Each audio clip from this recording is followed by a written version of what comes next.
श्री गणपति शारदा गुरुभ्यो नमः। चरितं रघुनाथस्य शतकोटिप्रविस्तरम् एकैकमक्षरं पुंसां महापातकनाशनम्. Welcome to all for this session on Sri Rama Charitha Manasa by Dasa. And here in this particular part, Dasa embodies that everything that is existing in this world is nothing else but the manifestation of Sri Rama himself, who himself is none other than Parabrahma, the one who exists in everything across the world. Hence, though certain things are considered as wicked and some as good, both the movable or immovable things, humans and all living beings, but yet they are all none other than the manifestation of Sri Rama, and one, in order to enhance their devotion towards Rama, should receive only the good qualities in them and abandon the bad qualities in order to purify themselves. The planets, medicines, water, air, and clothes prove good or bad in the world according to their good or evil associations. Only men endowed with a keen insight are able to know this. The proportion of moonlight and darkness is the same in the bright as well as in the dark fortnight, also known as Shukla Paksha and Krishna Paksha. Only the two have been named differently by the Creator, knowing the one as the nourisher, that is Shukla Paksha, wherein the size of the moon goes on increasing. It is actually the brighter side of the moon goes on increasing from the day 1 to day 15. And on day 15, we will going to have the Purnima, the full moon day. Whereas the other as the emaciator of the moon, the that is because from full moon day towards no moon day, the brightness of the sun, the brightness of the moon goes on diminishing. Knowing the one as the nourisher and the other as emaciator, the world has given it a good name and a bad name. Whatever beings, animate or inanimate, they are in the universe, recognizing them one and all as consisting of Sri Rama or the manifestation of Sri Rama himself. I ever adore the lotus feet of all, whether it is good or bad, good or wicked, ill, whatever it is. I ever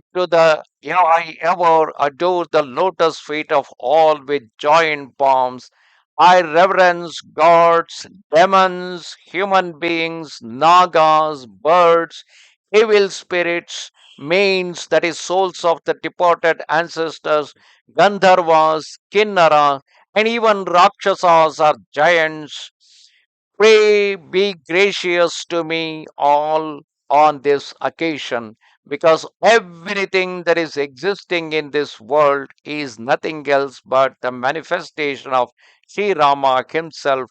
Let all of them bless us to let that devotion towards Rama grow in our hearts. 8,400,000 species of living beings classified under four broad divisions, that which inhabit land, water, and the air, recognizing the entire creation as full of Sita and Rama. I make obeisance to them with joined palms, knowing me as your servant, bestow within bestow, bless us upon me, all of you, O minds of compassion. I have no confidence in my intellectual power, hence I supplicate you all.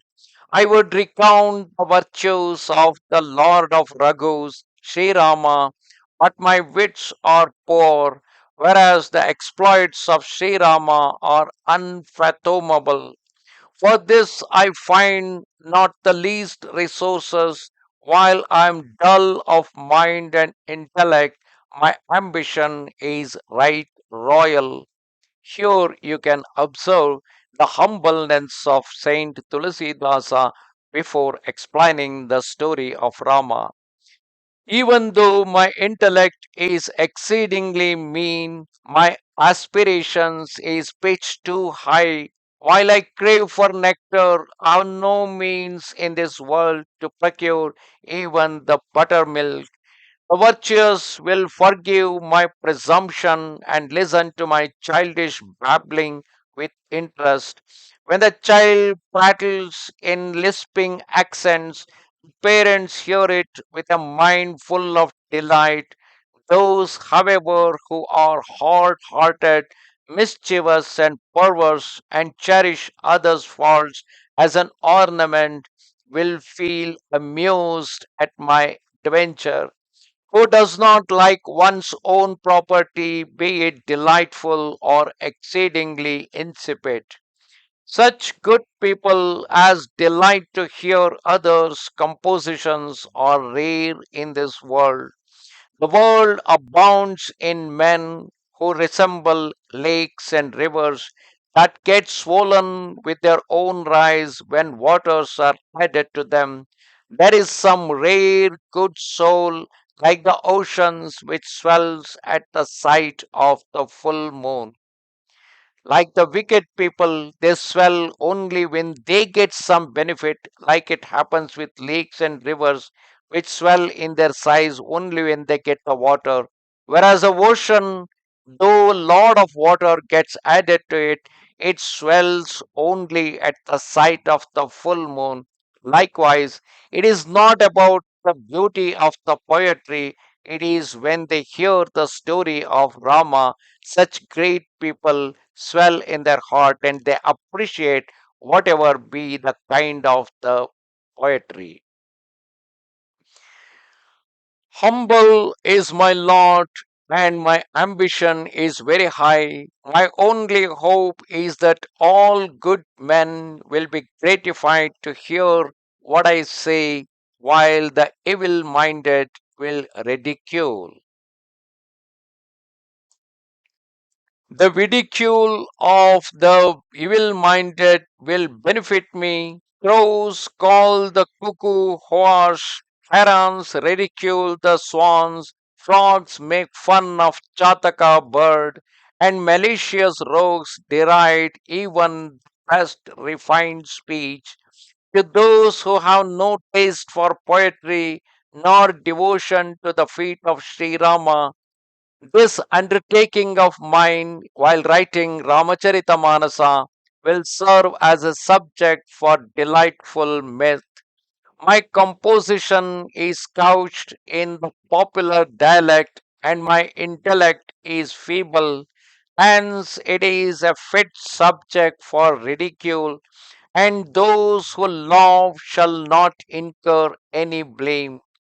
To those who cherish no love for the feet of the Lord and have no sound reason either, this story will sound unattractive to their ears.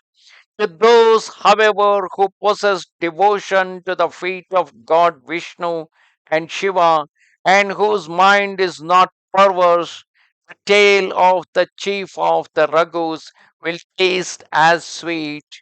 Knowing it in their heart as adorned with devotion to Sri Rama, the virtuous will listen to it with bland words of praise.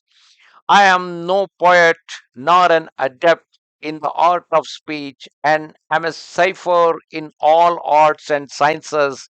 There are elegant devices of letters, sublattices of meaning, various figures of speech, metrical compositions of different kinds, infinite varieties of emotions and sentiments, and multifarious flaws and excellences of poetic composition. Of these details of poetry, I possess critical knowledge of none of them. I vouch for it in writing on a blank sheet. My composition indeed is devoid of all charm. It has only one merit which is known throughout the world. Recognizing this merit, men of sound reason will gift it with unbiased judgment will surely hear to this great poem, Sri Rama Charitha Manasa. So here Saint Tulsi Dasa humbly accept in front of everyone that he do not possess any great intellect or intelligence in formulating the poetry, but yet this Ramacharita Manasa will become famous because it consists of the story of Sri Rama.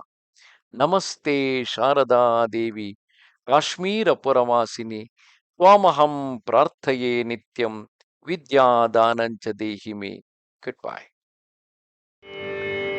Shri Ramchandra कृपाल भज मन हरण भव भय दारुणं श्रीरामचन्द्र कृपाल भज मन हरण भव भय दारुणं श्रीराम